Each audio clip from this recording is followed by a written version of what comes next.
오늘 본문이 좀 길었죠. 오늘 잠언서인데요.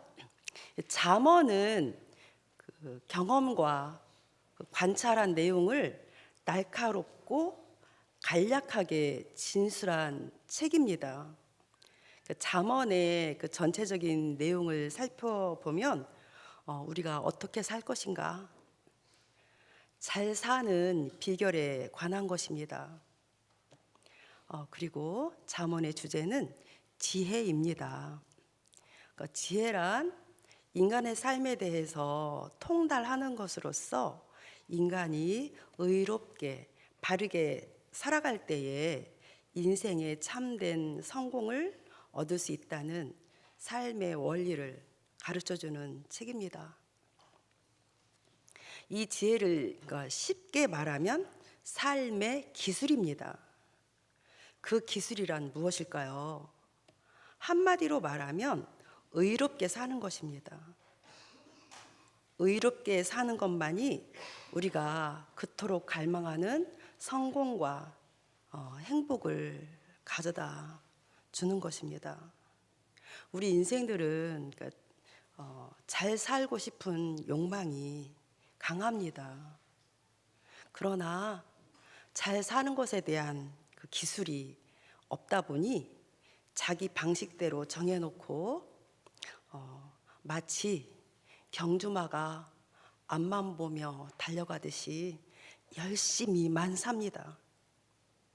기준 없이 열심히 살다가 50대, 60대가 이제 되면 그 인생이 허무함을 깨닫게 되고 좀 허탈한 그런 시간을 갖게 되죠. 우리는 그러니까 거짓되고 구부러진 길을 택해서는 안 됩니다. 정직하고 곧고 의로운 길을 택해서 살아야 합니다. 우리는 잘 사는 기술이 분명해야 합니다. 분명한 기준이 있어야 되고 흔들리지 않는 기준이 있어야 되고 영원 불변의 기준이 있어야 되는데 그런 기준들이 성경에 기록되어 있습니다. 이 문제에 답을 주는 책이 바로 잠언서인 것입니다. 다시 말한다면 잠언서에서 말하는 인생의 참된 성공과 행복을 보장해주고 참된 인생을 살 수 있게 하는 그 지혜는 의롭게 사는 것이라고 기록되어 있습니다. 하나님은 의롭게 살며 성실을 다하여 정직하게 사는 자녀들을 결코 빈손으로 돌려보내지 않으실 것입니다. 이 땅의 좋은 것들로 많이 누릴 수 있도록 덤으로 얹어주실 것을 믿고 그러실 것이 틀림이 없습니다. 하나님을 신뢰하십시오. 그러니까 오늘 본문을 세 부분으로 나누어서 좀 더 구체적으로 삶의 기술에 대해서 알아보겠습니다. 첫 번째로는 재물에 대한 이야기입니다. 2절에 보면 불의의 재물은 무익하여도 불의의 재물은 무익하다고 말하고 있습니다. 불의의 재물은 부정하게 획득한 재물을 뜻하며 하나님의 뜻에 합당하지 않은 불법적인 수단을 통해서 얻어진 재물들을 말합니다. TV 매체에서 우리는 많이 접하고 있죠. 어떻게 그 부당한 불법적인 재물들을 모으고 있는지. 그렇게 얻어진 재물은 당시에는 육체적인 안락과 감각적인 쾌락을 가져올지는 몰라도 그것은 일시적인 것으로서 영원한 행복의 조건은 될 수 없습니다. 궁극에는 하나님의 심판의 대상이 될 뿐입니다. 그렇다면 이 불의의 재물은 또 어떤 특징이 있을까 한번 생각해 보겠습니다. 세 가지입니다. 불의의 재물도 상관하지 않고 막 욕심을 내어서 많은 것을 소유합니다. 그러나 만족하지 못합니다. 두 번째로는 끝없는 갈증 가운데 더 막 탐욕으로 이끌어갑니다. 세 번째로는 이 불의의 재물은 채워지지 않는 재물이 되어서 또 그러잖아요. 돈으로만 입증하려고 하잖아요. 그렇게 되면서 하나님을 떠나서 또 막 세상으로 채우려고 하는 끝없는 그 갈증 가운데 있게 되는 것입니다. 바로 이것이 하나님께 벌을 받는 것입니다. 많은 소유를 가졌지만 궁핍합니다. 결국 멸망하게 되는 것입니다. 하나님은 부지런하고 성실한 사람에게 부를 주십니다. 아멘. 2절에 보면 공의는 죽음에서 건지느니라. 공의를 의리로 표현하는데 의리는 체다카. 이것은 합법적인 수단을 통해서 얻은 재물로서 다른 어려운 사람을 구제한다는 뜻으로 하나님의 영원한 보응을 가져온다는 뜻입니다. 누가복음 6장 38절 화면 보시겠습니다. 시작.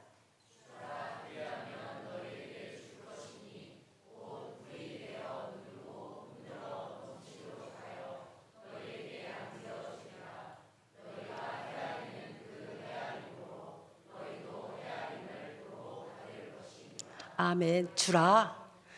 누르고 흔들어 채워주시겠다고 생명을 살리는데 주라고 말씀하십니다.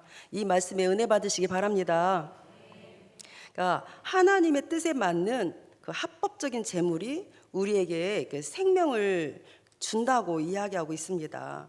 그러니 소유에 많고 적음에 있지 않고 그것을 사용하는 우리의 마음과 인격이 우리 인생에게는 더욱 중요한 것입니다. 또 4절에 보시면 우리 다 같이 한번 같이 읽어보실까요? 시작. 손을 게으르게 놀리는 자는 가난하게 되고 손이 부지런한 자는 부하게 되느니라. 아멘. 여기서 헛된 재물을 탐하지 않고 하나님이 허락하신 삶의 자리에서 성실하게 살아가라고 이야기하고 있는 것입니다. 이렇게 성실하게 살아갈 때 우리에게 열매가 얻어진다는 말씀인 것입니다. 또 3절에 보면 의인의 영혼은 줄이지 않게 하시나 이 말씀이 있습니다. 이 말씀은 의인이 하나님의 은혜를 받게 됨으로써 영적으로나 육적인 인생의 삶에 결핍된 것이 없이 항상 풍요롭게 될 것이라는 말씀인 것입니다. 세 번째, 3절에 보면 악인의 소욕은 물리치시느니라. 소욕을 심하게 탐한다는 뜻으로 이 말씀은 어떤 뜻을 가지고 있냐면 밀어버리고 내던져서 쫓아버린다는 말씀인 것입니다. 부당하게 사리사욕으로 얻어진 그 악인의 재물은 오래가지 않아서 없어지게 된다는 것입니다. 그리고 그의 삶 또한 궁핍함에 이르게 된다는 것입니다. 또 16절에 보면 우리 또 다 같이 한 번 더 읽어보실까요? 시작. 의인의 수고는 생명에 이르고 악인의 소득은 죄에 이르느니라. 보면 그 사망에 이르는 헛된 욕심을 버리라는 것입니다. 재물을 쫓아가지 말고 재물을 다스리는 삶을 살아내라는 것입니다. 재물에 초점이 맞추어진 삶이 그런 삶이 아니고 하나님을 바라보는 삶을 살아갈 때에 재물은 따라옵니다. 이러한 재물이 우리에게 유익하다고 말씀하고 계신 것입니다. 우리는 말씀을 쫓아갈 것인가 재물을 쫓아갈 것인가 항상 두 길이 있습니다. 재물을 쫓아가지 마십시오. 하나님의 말씀을 쫓아가면 재물이 쫓아옵니다. 하나님을 쫓아가는 자는 결코 줄이지 않는다고 말씀에 너무나 많이 기록되어 있는 걸 우리 성도 여러분 다 아시죠? 어떤 방법으로든 나의 피로를 채워주십니다. 제 비근한 예입니다. 제가 이제 제 남편이 이제 아무래도 이렇게 불편하니까 제가 생활 현장에 뛰어야 되잖아요. 그러다 보니 뭐 재정적으로 이렇게 넉넉하진 않아요, 항상. 근데 놀랍게도 한 번은 저기 평안교회 있을 때요. 넘어졌는데 아팠어요. 왜 하필이면 또 아파? 왜 나 넘어지는 거야? 그래서 막 좀 그 견딤의 시간이 있었어요. 근데 또 하나님이 그걸 통해서 또 재물을 또 채워주셔가지고 피로를 채워주셨어요. 그러니까 하나님이 이렇게도 채워주시는구나. 또 그 다음에 또 어떤 일이 또 사건이 있었어요. 또 재정이 또 그와 비슷한 사건으로 또 재정이 또 닥칠 때는 왜 나한테 이런 일이 생기지? 이제 불평이 일단 나와요. 불편하니까. 근데 또 그것을 통해서 또 재정을 또 막 채워주시는 거예요. 하나님이 진짜 여러 방법으로 재정을 채워주시는구나. 제가 그걸 삶의 현장에서 느꼈습니다. 그러니까 하나님은 그러니까 어떤 방법이든 내가 죽지 않을 만큼 살려두시고 필요하면 주시는 것 같아요. 그러니까 하나님 말씀만 따라가시면 저희 삶이 항상 윤택하고 많은 것은 없지만 그러니까 내가 더 이상 필요한 것이 없는 거예요. 너무 감사하게. 그러니까 우리가 그 재물에 있어서 우리가 너무 종이에게 되어서 쫓아가지 말고 그냥 하나님을 가다 보면 필요하면 어떤 방법을 동원해서든지 때가 되면 하나님의 때 아무 때나 이제 아까 잠깐 오전에 목사님 말씀하실 때 저분 그러니까 대박 터지면 안 되는데 왜냐면 아직 준비가 안 됐는데 그렇게 하셨다고 그랬잖아요. 그러니까 하나님의 그 딱 준비된 그 때가 되면 어떤 방법으로든지 그 재물은 통로를 열어 주신다. 전 그거에 대한 확신이 저희 삶을 통해서 얻었습니다. 우리 성도님들 하나님을 신뢰하시기 바랍니다. 아직 내가 피로가 안 채워졌다면 아직 내가 뭔가 아직 덜 됐고 아직 하나님 때가 아직 안 됐나 보다 생각하시고 더 많이 기도하시고 하나님 때를 기다리시기 바랍니다. 재물에 대해서 우리는 항상 이렇게 쫓아가지 말고 우리는 말씀을 쫓아가시기 바랍니다. 두 번째로는 말에 대하여 이야기하고 있습니다. 11절에 보면 의인의 입은 생명샘이라도 그 입에서 나오는 말은 그 사람의 생각과 마음을 반영해 줍니다. 의인의 말은 많이 하는 것이 아니고 계명을 따라서 바른 길로 행하며 살리는 말, 절제된 말을 합니다. 우리는 하루 종일 입을 열어서 말을 합니다. 그 말이 누군가를 낙심시키고 실망시키고 아프게 한다면 그 입을 여는 것이 무슨 유익이 있겠습니까?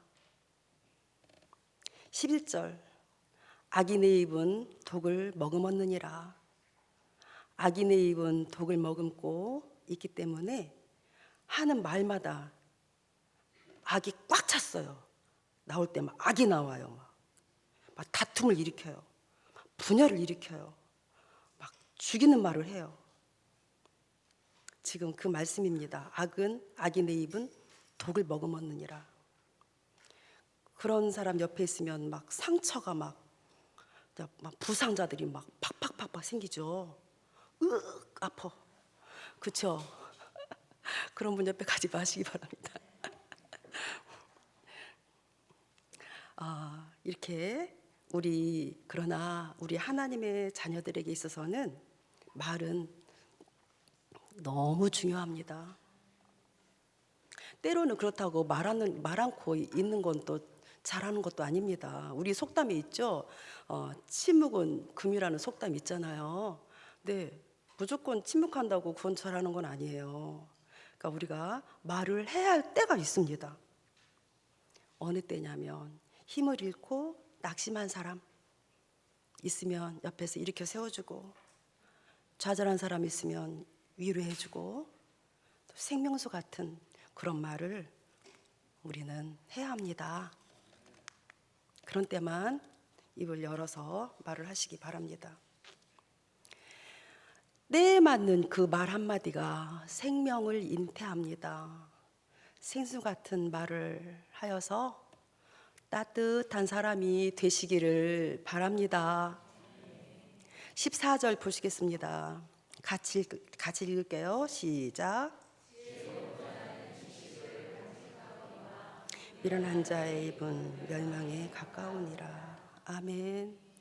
지혜로운 자는 그 입의 말에서 하나님의 말씀이 선포되어집니다.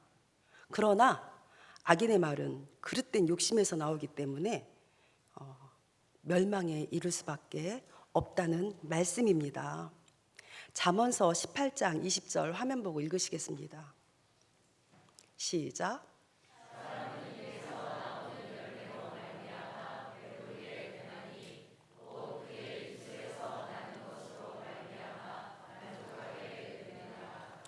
아멘. 이 말씀은 우리가 뱉는 그 말이 우리의 삶을 채운다고 이야기하고 있는 것입니다. 우리가 선포한 그 말로 인해서 우리 인생이 달라지고 우리 인생이 또 그렇게 펼쳐진다고 지금 말하고 있습니다. 내 말대로 되리라. 네, 이렇듯 혀에는 그 막 권세가 있어가지고 그 이 말대로 다 그대로 다 된다고 또 성경에 나와 있고, 우리가 믿음을 선포하면 또 믿음대로 될지어다 막 말씀이 다 기록되어 있잖아요. 이렇듯 특히 하나님의 자녀들에게 있어서 말은 매우 중요합니다. 그렇다면 지금 나는 어떤 말을 하고 있습니까? 지금 이 시간 나의 말을 돌아보시기 바랍니다. 나의 말이 하나님의 말씀으로 말미암은 선한 말, 생명을 살리는 생명수가 되시기를 주님의 이름으로 축복합니다. 하나님의 성품에서 나오는 그런 언어가 우리 삶에 가득하시기를 바랍니다. 아멘. 세 번째로는 훈계입니다. 17절에 보면 징계를 버리는 자는 그릇 가느니라. 여기에서 그릇 가느니라는 마트에로 길을 잃고 방황하다는 뜻으로 생명길을 찾지 못하고 방황하며 결국에는 영원한 파멸의 길로 빠지게 된다고 말하고 있는 것입니다. 즉 지혜로운 자는 훈계를 듣고 따름으로 그 말씀 따라서 삶을 재조정하는 자라고 말씀하시는 것입니다. 반면에 미련한 자는 훈계를 싫어합니다. 듣지도 않습니다. 자신의 삶의 방향을 고수합니다. 지금 이 말씀이 그런 사람을 말하고 있습니다. 8절 보시겠습니다. 다 같이 읽으실게요. 시작. 마음이 지혜로운 자는 계명을 받거니와. 아멘. 계명을 받는다고 했는데 계명을 받기 위해서는 무엇보다도 순종하는 마음이 필요합니다. 지혜로운 자는 그런 순종하는 마음이 없습니다. 그 마음이 이렇게 지혜로운 사람은 항상 마음이 부드럽습니다. 따라서 지혜로운 사람은 자신의 뜻대로 행하지 않고 그의 명령을 따라서 그의 명령을 지키며 순종하는 삶을 살아갑니다. 오직 마음이 지혜로운 사람만이 그렇게 살 수 있습니다. 10절에 보면 눈짓하는 자가 나오잖아요. 눈짓하는 자, 이런 사람은 눈을 정면으로 이렇게 못 봅니다. 정면으로 못 보고 옆으로 이렇게 곁눈질하는 사람 옆에 있나요? 이런 사람들은 속이는 사람의 그 특징이라고 합니다. 속이는 자의 특징, 이게 일반적인 특징. 옆에 곁눈질 절대로 하지 마시기 바랍니다. 속이는 자의 특징이구나 이렇게 생각하시면 됩니다. 그런 사람 옆에 있으면 조심하시기 바랍니다. 오늘 17절, 8절, 10절의 말씀은 말씀을 피하지 말고 말씀을 대면하며 말씀을 가슴에 새기고 말씀을 마음에 가득 채워서 생명의 길로 나아가라, 그런 말씀입니다. 말씀 앞에서 나의 삶을 비추어 보고 나의 삶을 다시 한번 재조정하는 결단의 시간이 되시기를 바랍니다. 말씀을 정리하겠습니다. 삶의 기술을 가져다주는 지혜란 무엇인가? 지금까지 살펴보았습니다. 지혜는 인간에게 있지 않습니다. 우리 인간은 원래 본성이 죄이기 때문에 자기 중심적으로 살아가게 됩니다. 그러니까 물고기가 물살을 헤치고 거슬러서 올라가지 않으면 바다로 떠내려가듯이 우리도 나의 본성을 거슬러서 올라가지 않으면 세상 속으로 자연스럽게 떠내려가게 됩니다. 그러니 우리는 자신의 의지를 들여서 성경에 기록된 대로 의롭게 살아야 합니다. 성경은 이야기하고 있습니다. 지혜를 하나님께 구하라고 계속 이야기하고 있습니다. 기록된 성경의 지혜는 부모로부터 배우지 못한 것, 학교에서 배우지 못하는 것, 내 인생에서 경험하지 못한 지혜들이 잠언서에 기록되어 있습니다. 오늘 본문에서 말씀을 통해서 알아본 것처럼 많은 재물을 쌓고 가족 간에 또 친구 간에 형제 간에 화목하지 못하다면 그 재물이 무슨 유익이 있습니까? 헛된 재물을 탐하지 말고 하나님이 허락하신 삶의 자리에서 성실하게 살아가라고 권면하시는 하나님 말씀 앞에서 살아간다면 풍성한 열매가 얻어질 것을 믿으시기 바랍니다. 말에 대하여도 우리가 계명을 따라 바른 길로 행하며 살리는 말, 절제된 말, 우리는 절제된 말을 해야 합니다. 생명수 같은 그런 생수의 말이 나를 통해서 나와야 됩니다. 생수 같은 말을 해서 내가 지금 하고 있는 내 말이 생명의 샘이 되시기를 주님의 이름으로 축복합니다.